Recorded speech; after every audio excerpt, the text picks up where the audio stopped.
নমস্কার সম্মানীয় দর্শক, আলোর খোঁজে আরেকটা নতুন ভিডিওতে আপনাকে স্বাগত জানাই। আপনি যদি পশ্চিমবঙ্গের সরকারের অধীনে অস্থায়ী এবং চুক্তিভিত্তিক কর্মী হয়ে থাকেন, আজকের ভিডিওটা শুধুমাত্র আপনার জন্য। কারণ আজকের ভিডিওর মাধ্যমে আলোচনা করব সিভিক ভলেন্টিয়ার্স, ভিলেজ পুলিশ, আশা কর্মী, আইসিডিএস কর্মী, ভিআরপি কর্মী, এসএসকে, প্যারা টিচার, কম্পিউটার শিক্ষক সহ অস্থায়ী এবং চুক্তিভিত্তিক কর্মী হয়ে থাকেন যে আগামী 22 জুন রাজ্য বাজেট, এই রাজ্য বাজেটে চুক্তিভিত্তিক এবং অস্থায়ী কর্মীদের স্থায়ীকরণ এবং বেতন বৃদ্ধি নিয়ে কি গুরুত্বপূর্ণ আপডেট নিউজ উঠে এসেছে। বন্ধুরা, আপনারা সকলে জানেন রাজ্যে বাজেট এসেছে, বাজেট গেছে, কিন্তু সেই বাজেটে অস্থায়ী এবং চুক্তিভিত্তিক কর্মীদের জন্য বড় কিছু দূরে থাক, শুধুমাত্র হয় 1000 টাকা বা কোনো বাজেটে তাও ঘোষণা হয়নি। সে কারণেই চুক্তিভিত্তিক এবং অস্থায়ী কর্মীরা প্রতিনিয়ত একটা টেনশনের মধ্যে ছিল যে তাদের বেতন কি এই কম টাকার মধ্যে সীমাবদ্ধ থাকবে। তাদের পরিবার আছে, সেই পরিবার চালানোর জন্য একটা অর্থের প্রয়োজন হয়। কিন্তু এই বাজেট আসলে প্রতিটা অস্থায়ী এবং চুক্তিভিত্তিক কর্মী নিজের মনে বা নিজের বুকে আশা সঞ্চার করে। তারা চায় তাদের জীবনের মান এবং তাদের কাজের মূল্যায়ন বৃদ্ধি পাবে। কিন্তু অতীতে যে সরকার গেছে, অর্থাৎ মমতা বন্দ্যোপাধ্যায়ের সরকার এই সমস্ত অস্থায়ী এবং চুক্তিভিত্তিক কর্মীদের কথা কোনোদিনই ভাবেনি। রাজ্যের পালাবদলের পর রাজ্যে মানবিক মুখ্যমন্ত্রী শুভেন্দু অধিকারী তিনি তার প্রকাশ্য সভা থেকে বা তিনি তার বক্তব্যের মধ্যে প্রায়ই তুলে ধরেছেন এই অস্থায়ী এবং চুক্তিভিত্তিক কর্মীদের অভাব, অনটন এবং দুঃখের কথা। তিনি তুলে ধরেছেন এই সমস্ত অস্থায়ী এবং চুক্তিভিত্তিক কর্মীরা কতটা কষ্ট বা দুঃখে আছে।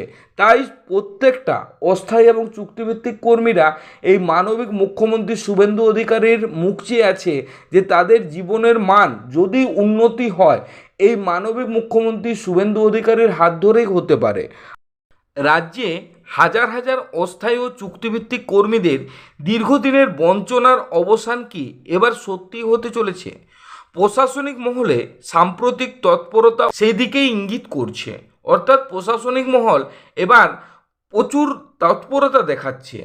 বর্তমানে একদিকে যেমন রাজ্যের বিভিন্ন সরকারি দপ্তরে কর্মরত অস্থায়ী ও চুক্তিভিত্তিক কর্মীদের তথ্য সংগ্রহ বা অডিটের কাজ জোর কদমে চলছে, ঠিক তেমনি অন্যদিকে আগামী 3রা জুনের মধ্যে সমস্ত সরকারি দপ্তরে পড়ে থাকা শূন্যপদের বিস্তারিত রিপোর্ট জমা দেওয়ার কড়া নির্দেশ দিয়েছে পশ্চিমবঙ্গ সরকার। ভিত্তিক কর্মীদের তাদের দীর্ঘদিনের হাড়ভাঙা পরিশ্রম, অভিজ্ঞতা ও অবদান এবার যথাযথ মূল্যায়ন হবে বলেই মনে করা হচ্ছে। ওয়াকিবহাল মহলের ধারণা আগামী 22 জুন পেশ হতে চলেছে রাজ্য বাজেট। এই কর্মীদের জন্য বড়সড় ঘোষণা আসতে পারে।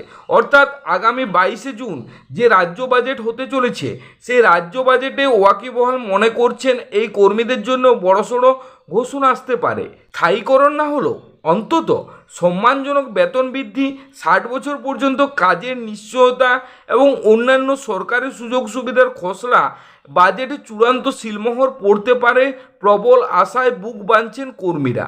অর্থাৎ আগামী 22 জুন যে রাজ্য বাজেট পেশ হতে চলেছে সেখানে এই সমস্ত অস্থায়ী এবং চুক্তিভিত্তিক কর্মীদের স্থায়ীকরণ না হলেও অন্তত সম্মানজনক বেতন বৃদ্ধি, 60 বছর পর্যন্ত কাজের নিশ্চয়তা এবং অন্যান্য সরকারি সুবিধা যেমন মেডিক্লেম থেকে শুরু করে পিএফ, এই সমস্ত যে সুবিধাগুলো সেই সুবিধাগুলোর আশা করছেন এই অস্থায়ী এবং চুক্তিভিত্তিক কর্মীরা। এই সুযোগ সুবিধার খসড়ায় বাজেট চূড়ান্ত সিলমোহর পড়তে পারে বলে প্রবল আশায় বুক বাঁধছেন এইরকম কর্মীরা।